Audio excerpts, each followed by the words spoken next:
Most bankers aren't ready to help you until after their third cup of coffee. But with Central National Bank's after-hours service, you don't have to wait for the bank lobby to open to get help. You can contact us from 6 to 8:30 in the morning or from 5 to 10 in the evening, and we'll connect you to a real, live, local person who can answer questions and fix problems 7 days a week. Bank different. Bank Central.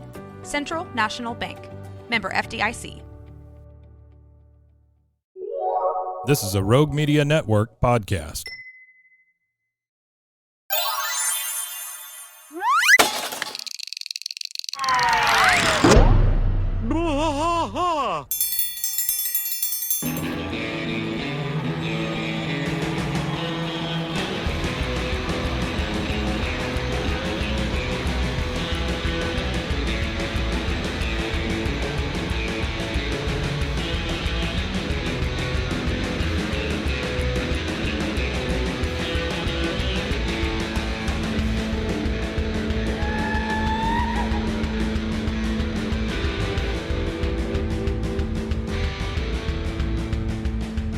One trash fight all through the night, deep in the heart of Texas.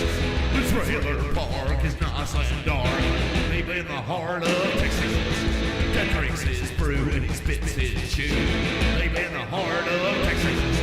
The TV blares, but no one cares, deep in the heart of Texas. Here we go.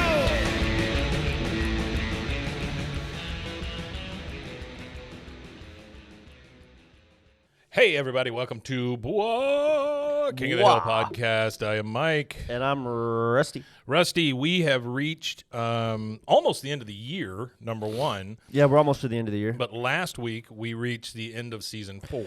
Yeah, we did. We wrapped up season 4 with the Country Bonanza episode. Country Bananas episode, yeah. There's a lot of country artists in that last episode. So I think what we told people was that we were going to do a season 4 kind of wrap up.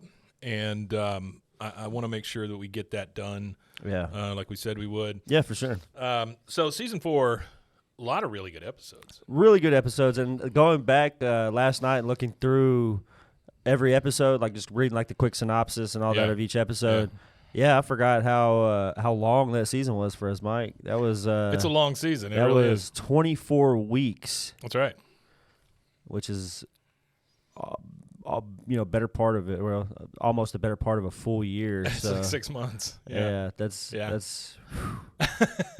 But there's a lot of good episodes. Yeah. You get Bill-centric episodes, you get Cotton-centric episodes, Peggy-centric episodes, Bobby-centric episodes. Yep. You know what episode I'm really waiting forward to? What's that? That we haven't reached yet is a Con.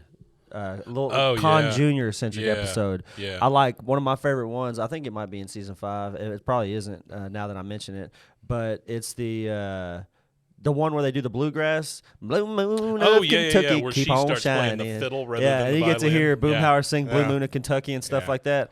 In a clear voice. Yeah, well, with all this AI crap, they've done. People have taken that. Oliver Anthony song, that one about welfare and people eating brown rounds and all that or whatever. Right.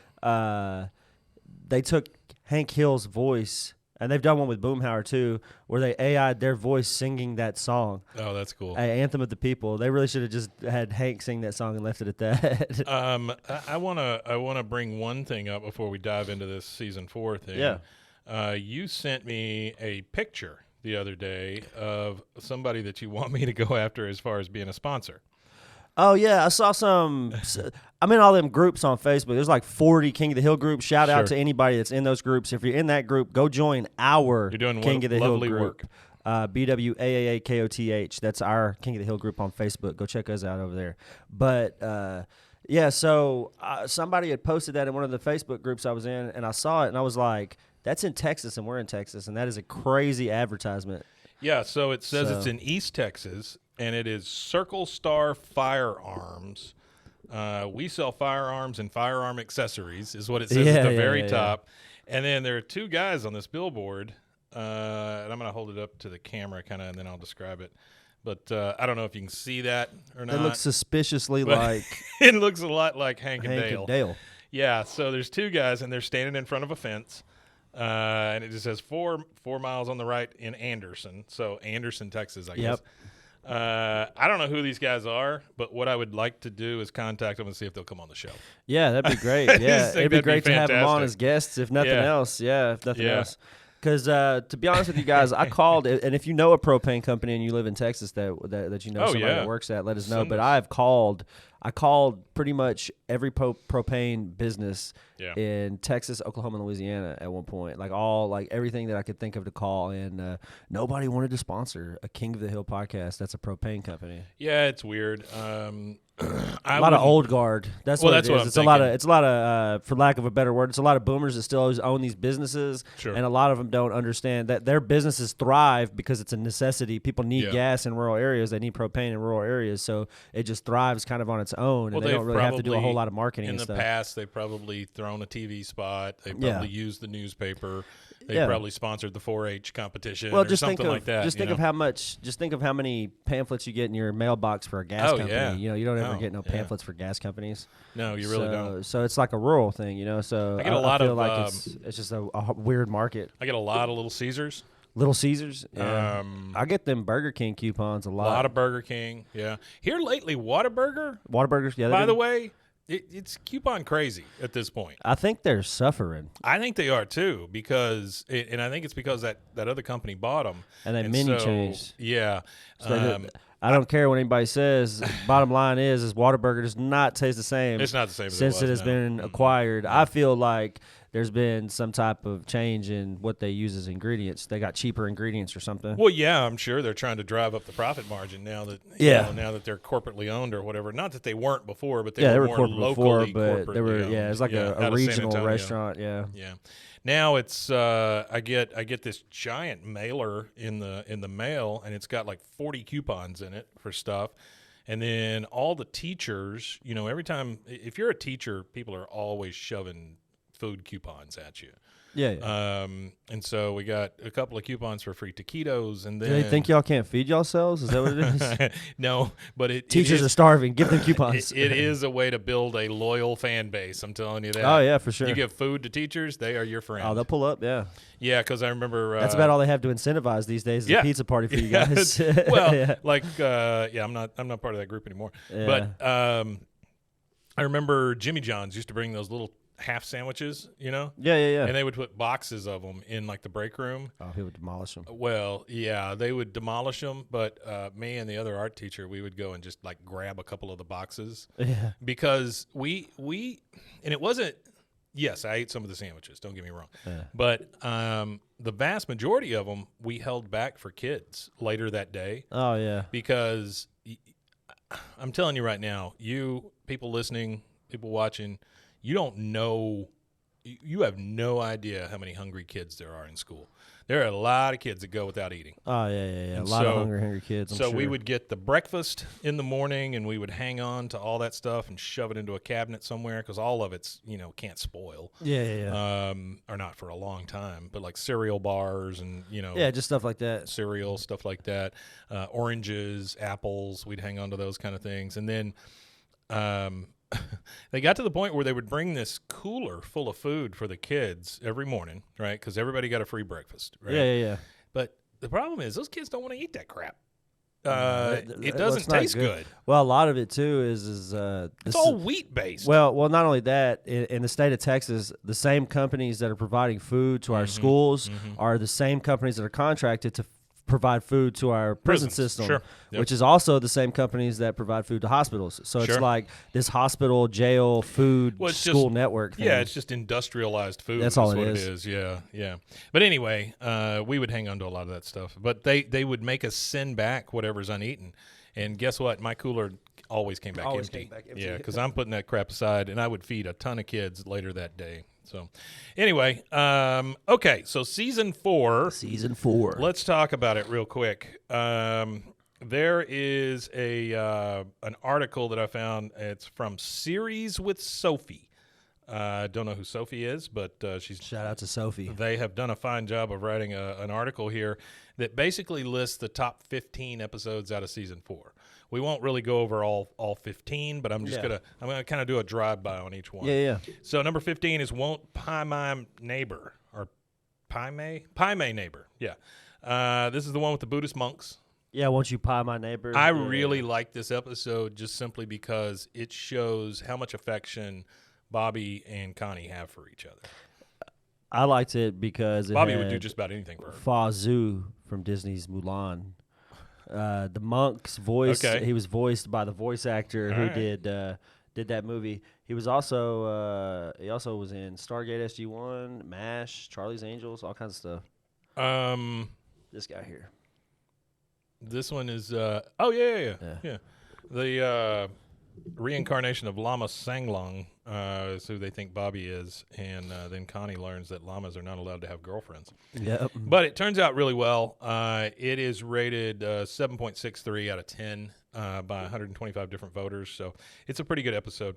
Number 14 is Helenium. This is episode 10, season 4. This is the Y2K crisis. That's a good one, yeah. And this is the one where Hank goes a little nuts. It's the most nervous and nuts I've seen Hank since the show started, I think.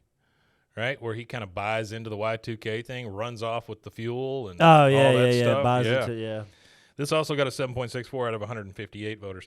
Number 13, Transnational Amusements presents Peggy's Magic Sex Feet. This is probably my favorite one of season 4. Yeah, that's a good one. It is so weird and so out of whack. The fact that Peggy so easily gets pulled into this fetish website to show her big-ass feet is just – and then doesn't even think about the fact that she's squashing eggs with her feet. I mean, that's a pretty big red flag there, Peggy. Then you've got number 12, moving on up. This is Luann moving out and getting the housemates that are all crap, and Hank kind of watching Luann grow up a little bit. Which this is the one where they share a beer at the swimming pool at the end, right? Yeah. The swimming it's pool. good stuff. Number 11, a beer can named Desire. Hank wins the Alamo contest, and he's supposed to throw a the football contest. Football, yeah. Who is it? Who's the Don Meredith. It's Don Meredith. Yeah, Dandy Don Meredith. Yeah, and he goes to New Orleans to try to throw the thing and misses it, but. And then Hank gets mad because he had the jacket on and all that, and he was like, "Well, man, I threw the throw 100 times with my jacket on and made it." Yeah. But my favorite part of that episode is Bill and his 3 lady cousins. Oh, the Dixie Chicks. Or the chicks. That's the fantastic part, where Bill, for some reason, is a sexy man all of a sudden. Which were voiced by Marty McGuire, Natalie Maines, and Emily Robeson. All right, number 10, To Kill a Ladybird. This is Bobby with the raccoon. The raccoon episode, yeah. I like that one. That was pretty good. Yeah, it's good stuff. I like how Dale runs off into the woods because he's got rabies, or he thinks he has rabies. We're all the way up to a 7.7 out of 10. Okay. Number 9, Cotton's Plot. That's one of my favorite ones. It is very good. This is one of my favorite ones. This is one that is who's his friend with the big Stinky. Is it Stinky or is it Potsy or Popsy? Pops. I thought it was Stinky. Somebody's going to be very mad that we can't remember his Stinky, name. wasn't it? Or, I don't know. But I love when he goes and blows his cheeks cheeks out. Yeah, like a blowfish. Thing in the world. Yeah, but this ends up Peggy and Cotton kind of calling a truce. Yeah, that's what it is. It's pretty nice, honestly. I like that episode. Nancy's Boys. This one's okay. I'm not a huge fan of this because I feel like it makes Dale look super, super stupid. But it does prove how much he loves Nancy, though. This is the one where she basically breaks up with John Redcorn. Yeah, that's it, yeah. Yeah. I do like that she has to down a bunch of drinks before she starts even kissing to have Dale sex or with him, anything. yeah. Number 7, Bills Are Made to Be Broken. Bill's record for high school touchdowns is about to be broken. Oh, yeah, that's the one where they let him go. I've never understood. It's one of them ones that has to be like a fever dream or something because there's no way that high school football is ever going to let a grown man go back on a field for a record. Yeah, you wouldn't think so. No. The only thing I could compare it to is, you know how A lot of times they'll get special ed kids that want to play football or something. Yeah, and you see like the whole team kind of part. Yeah, you know, they'll give them so a they play can at get a the end. touchdown They'll or give them a something. play or something at the end Yeah, of the I game. think that's probably what they did for Bill. Yeah, I think Bill is just about one chromosome too short. Number 6, Naked Ambition. I like this one a lot too. That's a good one. Bobby C and Luann naked. I mean, I think that is fantastic. That's funny. Just to watch Bobby Squirm and feel weird about it. Yeah. Yeah, he is. And then for Joseph to ask him questions about it, and then he's like, Joseph. "Oh no, yeah, Joseph's a weirdo." Joseph is gross in this thing, man. He's staring with binoculars and all that. Yeah. He's pissed off because the windows fog up. Speaking of uncomfortable, there is a show that I'm watching right now. It's called The Curse. It's got Nathan Fielder and Emma Stone, and they basically play kind of a Chip and Joe characters they're starting this home renovation show. Yeah. And it's in a place called Espanola in California. And it is one of the most uncomfortable things I've ever witnessed. It's made by A24, so I understand, they're very good at making you feel uncomfortable it's their in job, movies and stuff. But Nathan Fielder, I don't know if you know who he is, but that guy who did Nathan for You, and then he also did The Rehearsal. Yeah. He is. I used to think that he was just kind of one of those guys that came off the Daily Show and stuff, but this dude he's like if Andy Kaufman had embraced media. Like if Andy Kaufman went, oh, you know what? I can just make uncomfortable TV shows or something. Yeah, that would be it. Yeah, that's what Nathan Fielder is. Like he showed up on the Tonight Show the other night, just in like these sunglasses and his hat, smoking a cigarette and stuff, and he was like, "Oh yeah, this is a real me." Well, it's not. He's just being David Letterman's supposed to be on Colbert really this week, I believe. Oh, that's cool. All right, so let's go number 5, Hank's Bad Hair Day. This one's good too, where the barber goes nuts. That is Bill Murray's brother goes insane, and then Bill ends up giving him a haircut that costs $900. $900 haircut, yeah. And then the Army base shuts it down, and Hank ends up coming to Bill's rescue, getting that chair at the auction, and then giving secret haircuts behind the curtain. Yeah, that wasteful government spending. Well, that's the thing with the military is that whatever budget they're given, they have to spend by the end of the year. So, well, that's almost everywhere. They buy, almost everywhere. Yeah. So, in order to keep their budget, it was always like that. Yeah, because you got to keep your budget. Because if you don't hit your budget, you don't get that much next they year. rebudget it, and then the next year you get less, and then you'll need it. So, it is the opposite way to do things. Yeah. Number 4, Flush with Power. This is season 4. Episode 22. I like this one too. That was one of my favorites. Flows. That's probably like my in the top 3. It was Hank's plot and this one are in the top 3. This one honestly is a lot like the one that we're going to start season 5 with, because season 5 is all about voting and all this stuff. And so this is it's always showing Hank's like civic responsibilities and how serious he takes these things. He takes it pretty serious. He takes it so serious that he thought it was so wasteful what they were doing for toilets that he got him put on like city government just to change the policy and then quit. I love when he and Bobby are at that window and he signs the thing and he goes, "Okay, now what?" She goes, "You're in." You're in. Like, oh. He was like, "Oh, okay." America. He thought he was going to have to run. Yeah. Yeah, I like that one a lot. Yeah, that's a good one. Number 3, Hanky Panky, season 4, episode 13. This is where Debbie gets shot, right? Yeah, that's where I think Hank smokes the joint. This is where Hank smokes the joint, and Sugarfoot's. This is where you get Peggy's Sugarfoots, right? Or is it the one right after that? It's one of those two. Because it's back to back Hanky Panky and High Anxiety.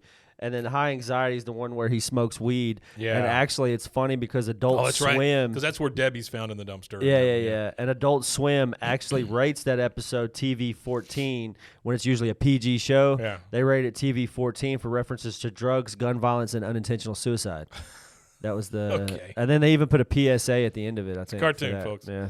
But he does unintentionally smoke a joint, and that's pretty damn funny. This is a funny cigarette. It's so loose, you didn't tie it, right? Yeah. So number 1 episode of season 4, as told by Series with Sophie, is Aisle 8, season 4, episode 5. Con and Min go to Hawaii on a business trip, leaving Connie with the hills. Min leaves Peggy with a thick. Anyway, basically, it is Connie gets her period. Yeah. And Hank has to buy. Oh, and he has to run around for it and all that. Yeah. Yeah. But what comes of it is Hank and Connie kind of have an understanding, and they kind of get he to ends up bond being a little there bit. for even oddly way enough. more than Peggy. Way more than I think most people's dads would be. Yeah, that's absolutely true. I think most of them would defer that. Okay, so I want to talk to you about one more thing. Okay. Season 4 was great. Yeah, Season 4 was awesome. We're headed into Season 5 next Monday. Season 5. We got a Friday coming up where we're going to talk about a couple of emails, and we'll reference the one we read last week. Yeah. That person has asked us not to read any more of the emails. Without permission. And that's fine. We get it. So I'm asking your permission vocally if I could read your email. We're not going to read it. 3 weeks from now. Yeah, not going to read the new email. But I think it might be time for us to spin something off this show. So I don't know if that means a new show or if that means something else in the Hill universe. I don't know exactly what that means yet. I was hoping that anybody listening to this could give us some ideas. So number one, I have always wanted to do. I love doing these review shows. Because I like it a lot. There's a built-in audience. There's a lot of stuff that I like or liked in the past, and things that are being rebooted. Yeah, well, not only that, like going through these shows and stuff, it gives me a different. There's stuff I've watched it 1,000 times. It gives you a different perspective. Well, not only that, I've watched the shows 1,000 times, and there's still things that I've missed that I go back now. Oh, and yeah, I'm like, absolutely. oh, well, I completely missed that, and only because at that time it had no context that mattered to me, or like it wasn't anything I could compare to my actual life. But now that I'm a little older, there's so many more things I can compare it to. So there are a lot of shows out there like this that we could take back catalog and review. Yeah. Faulty Towers is one that I wouldn't mind revisiting. I would visit some of that stuff. Faulty Towers is John Cleese. It was late 70s, early 80s. They're rebooting the show. Yeah. With John Cleese with being John like executive Cleese, producer or whatever. Something like right? that. I know he's involved in it, yeah. And so that might be fun. Or just British comedies in general might be fun. That kind of stuff. So that would be fun. We've got that. I mean, we could do Malcolm in the Middle. We could do Battle of the Planets. We could do what I would love to have happen here is that a few of our listeners maybe write in, send us an email or something, and say, "Hey, I'd love for you to cover this show." Yeah. Or maybe you got a better idea. Or for anything, whatever. So the reason I say this is Boobays, another show on our network. That does horror movie reviews. They are spinning off a show called Abaddon Eyes about the Hell House movies. And we were able to get some really great interviews and stuff with people that were in the shows and things. And it's basically executive produced by Boobays.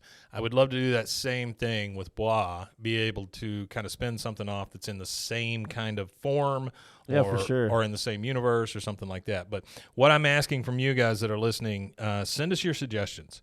We won't start anything until after the first of the year, so you've got some time to get those in. Yeah, get it in. Let us know what you want to see us doing. Yeah, for sure. I just I think that you guys probably can come up with better ideas than we can.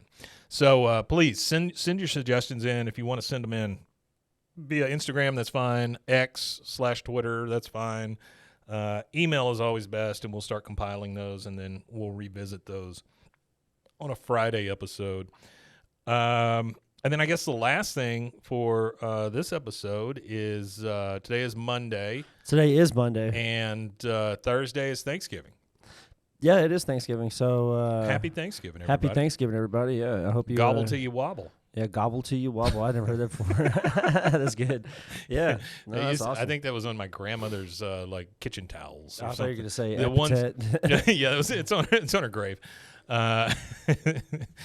Yeah, she haunts us with her wobble.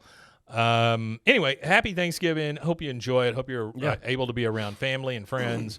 And if you're not, just crank up some Bois and you got it. Spend some time with us. Crank up some of that well-known Thanksgiving music and just sit back and relax. Yeah, the Thanksgiving music. Everybody loves those Thanksgiving tunes.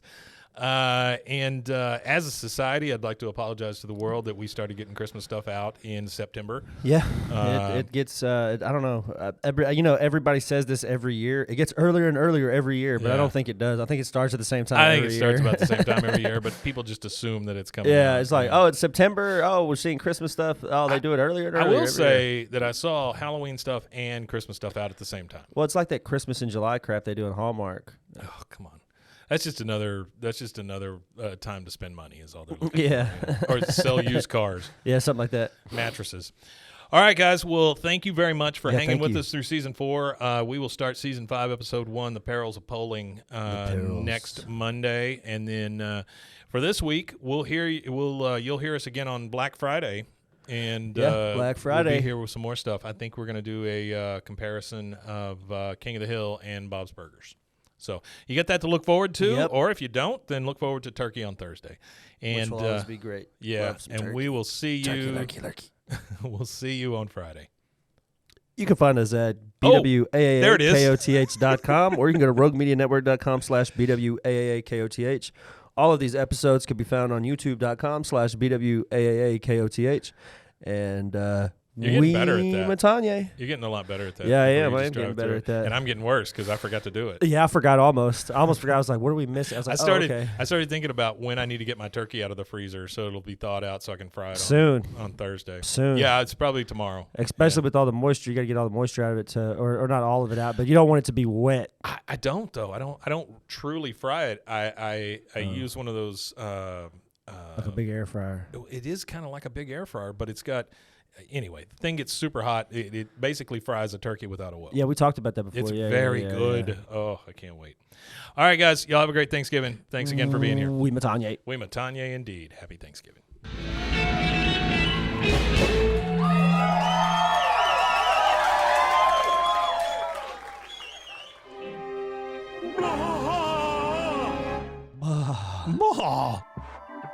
This has been a Rogue Media Network production.